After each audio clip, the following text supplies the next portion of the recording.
It's kind of slow because I had it open a couple of minutes back, but it crashed.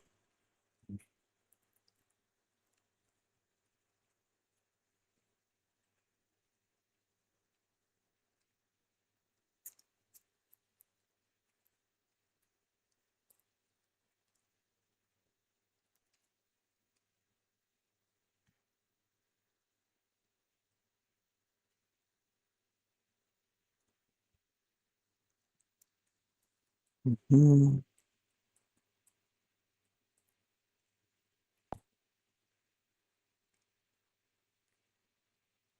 What's that?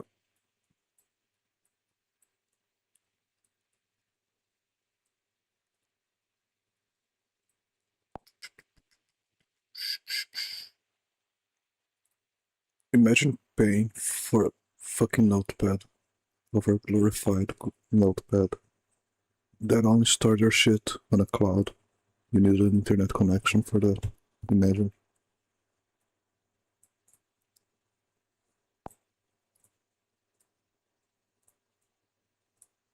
What's up, guys? Welcome back to Newsway. Amazon Prime Day sales are now live, and there's a lot of stuff that's marked down, which does include some Nintendo first-party games. So I figured we'd go over a bunch of things that are on sale here today. Also, we are going to be talking about the Steam Machine as we had the big price reveal, and there were certainly a lot of reactions online, but also some additional info when it comes to what the price should have been and how you can indeed make your own Steam Machine right now if you want to. And we also talk about Kojima's big game OD, because that's new details on it, and it certainly sounds like a Kojima game. Overall, that, and more guys, if you enjoy these videos, hit that like button. Also, if you're new to the channel, make sure you subscribe down below. And of course, member support the channel. Do things early if you'd like to learn more about that. Join button or link in the description. But we're going to start today with the PlayStation 6. Actually, in fact, the estimated release timing for it, which people do believe still is end of 2027. Well, now there's talk about maybe it not coming out until 2028 or 29. That was in a recent report coming out of Embracer. They did say analysts, and now we actually have someone who's been following along with development specifically when it comes to the R&D for the AMD chip. That's Kepler over on NeoGAF. And when asked about this, he simply posted a GIF of the NVIDIA's notebook idea being delayed. And a little bit earlier, he did actually back up the post that a lot of these contracts are in place, and it makes sense to delay it when engineers who are constantly working on this are trying to meet this deadline would delay it if there was legitimate problems with the product they're trying to sell. In this case, if everything is on track, Mark Cerny and AMD working together, of course, their teams for this project. It seems like they're on track. So holiday 2027 seems very likely. And the big thing here is I think cross-gen in general will be very, very relevant for years and years after the PlayStation 6 comes out. And certainly they do it that same way. It's going to be expensive, but we'll have the PlayStation 5 available with support going forward for someone who wants a budget-friendly option starting at $600. So we have Devil May Cry 5 with the Switch 2, and reviews and comparisons went up, and this looks pretty good. Now, why I like the GDG, they had a video where they were putting up against the PlayStation 4 version, which yeah, feels comparable there, although the Switch 2 looked better, and it actually was trying for 120 FPS, which is actually what you expect out of the PlayStation 5 version. It seems like when you turn on 120 Hz mode for your TV with the Switch 2 connected, it will just unlock the frame rate of the game and attempt to get it to 100. It seems to sit somewhere like the 80s for the most part, and even at times just right at 90 frames per second. Occasional spikes up to 120. Overall, though, it seems to be very impressive for it, and it's coming in at the price of $30. So if you've never played Devil May Cry 5 and you're looking at it on the Switch 2, I mean, good news there, Capcom continues to roll. You know, one thing I realized with the Nintendo Switch 2.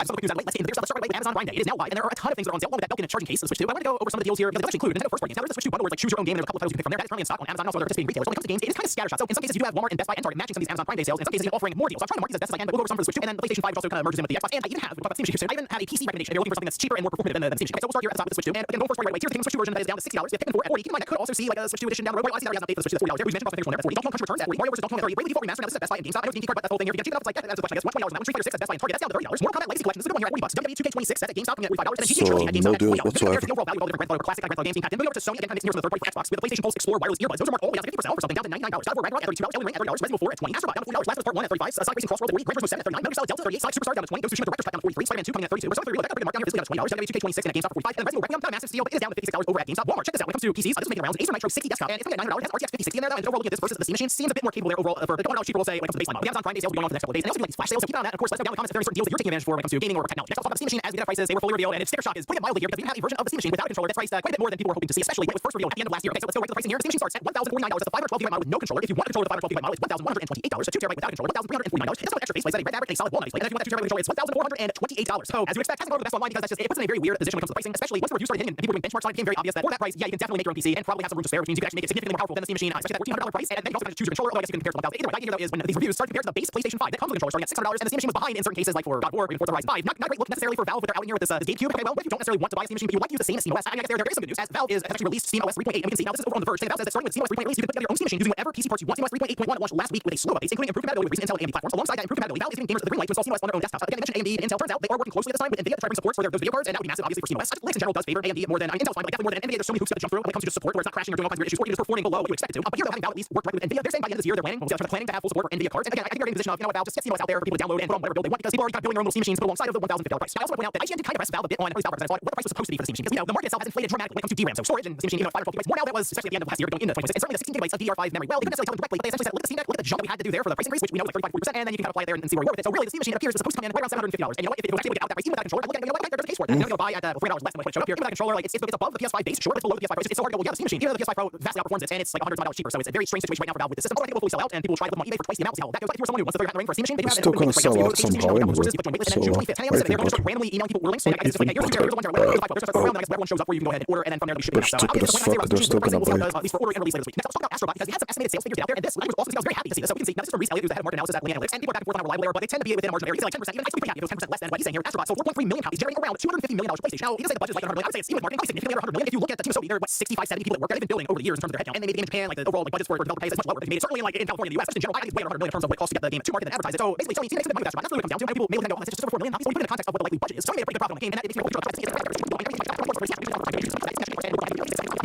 PS5, PS6 cross-gen, and you really expand on the idea of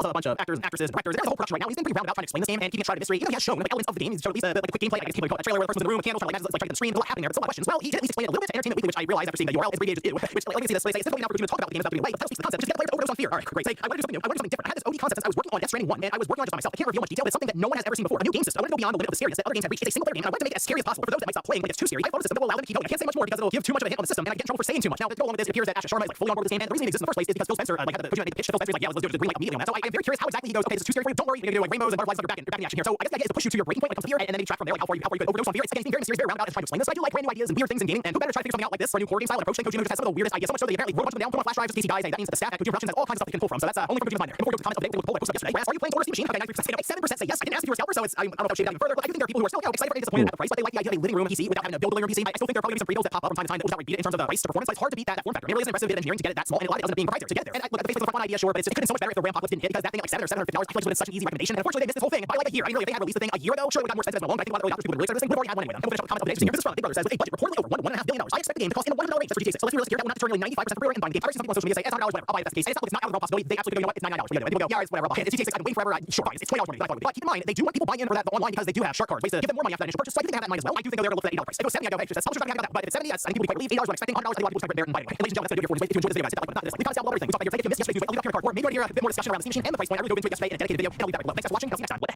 What the heck even is 10x increase in productivity? Here's one of the big problems that you see. You always talk about doing this like 10x increase in productivity. Well, what does that even mean when it comes to software? Because in a factory, it makes sense. If you produce one item a second and you're able to figure out how to produce two items a second, you've literally 100% drop. But it actually has a direct and obvious meaning. Whereas what does it mean to 10x more, 10x more software? What does that mean? What the hell does this mean? No one can actually answer that. What is the 100x or?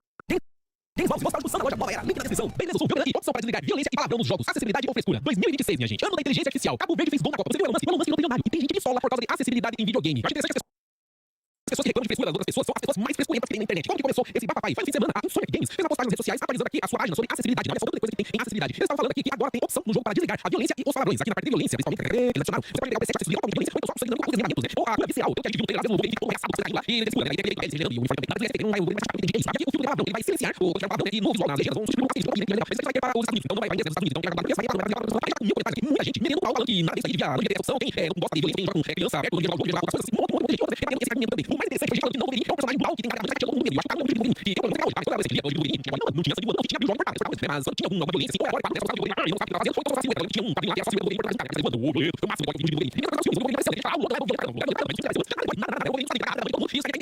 ele fala, um jogo do Jason, da CTA, que é a violência, eu não sou de violência do jogo, porque eu gosto de todo mundo fala muito isso, o personagem de vários desenhos animados do Disney, só que mais nem foi o que eu tô falando, como se fosse novidade, como se fosse uma agenda, sei lá o que, tem que colocar essas coisas aí pra frescar o jogo. Eu tenho que fazer e esse jogo aqui, ele tem quando bate nos caras, pra deixar o lixo, ele vai sacar no e os negócios caindo no chão, sangue, tinha um sangue e ainda tem a mocinha que na capa, eu falei, quando salva essas moças estão moças estão e fica comigo aqui, né? Ficou foi lá, mas só 2007 esse jogo, ele tinha opção pra você selecionar isso, você tinha opção pra tirar tudo e não podia tirar você desativar essa opção de pagar o seu jogo e depois você então você vai deixar de jogar isso aqui, não desce tudo, e lá e desligar o filme, mas mexendo, você faz de novo você, né? E daí colocar um biquinho lá na moça e acabou o sangue e o braço voando. Esse aqui é o jogo favorito da geração do colégio, você vai no Twitter e vai colocar aqui, mas não também depois logo no começo do jogo, e vai acontecer algumas coisas que podem ser ativando ou liberando pra não perdoar ou deixar o jogo como foi, depois vai falar o personagem vai falar um modo de a cena desse aqui, né? Depois você vai ele vai baixar tipo, são coisas de duas décadas atrás, e esse jogo já existia, tem outros jogos que tem gente que tem as mesmas facilidades. Você tem uma ideia, tem um verso que é um jogo, uma animação boa de caramba, e só desenvolvedores tem um jogo sendo um jogo boa de caramba, tinha opção pra ligar a violência. E a opção pra ligar serve pra muitas coisas. Tem gente que fala que é pra crianças poderem jogar. Na verdade, não é pra crianças, vocês vão baixar o acesso do Wolverine, vai jogar pra um cara, 17 em alguns países, então eles vão colocar o pai, a mãe, vai colocar pra criança, quiser então fica uma ideia de você curtir o jogo, mas tá muito violento, você vai comprar ele, desativa as coisas da violência, libera, você tem essa opção. Mas tem uma coisa também, que os pais querem jogar o jogo, mas os filhos ficam na sala, ou então a mãe, a sangue, essas coisas, então eu não sei qual tipo, quando eu filho era criança, ele tinha 6 anos de idade mais ou menos, ele ia na sala comigo, eu jogava videogame, eu ficava assistindo, né? E aí sempre uma delícia, uma coisa sangue, eu colocava os vídeos, ele ficava doente pra jogar, mas o Vini via na sala comigo, eu só então eu ia cedo, porque eu precisava, então se eu passasse, eu ia muito, só jogar sempre no lado mesmo, eu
You got it for randomly. Toys for 5 films deep. I saw Toys for 4, and the single thing about it existing was more of a bummer to me than 5 is. It's like, well, you